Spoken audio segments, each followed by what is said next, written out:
खुशी के बात बा। हाँ मन्नी हमार ब्याह से धनेश्वर भैया सर्वे सबे हाँ जी।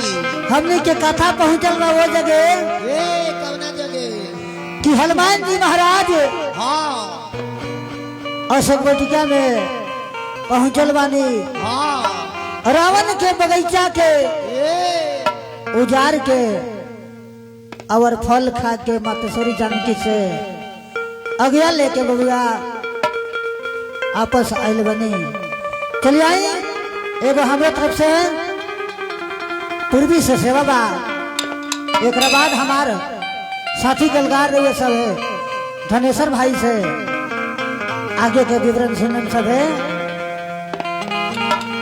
चलिए आई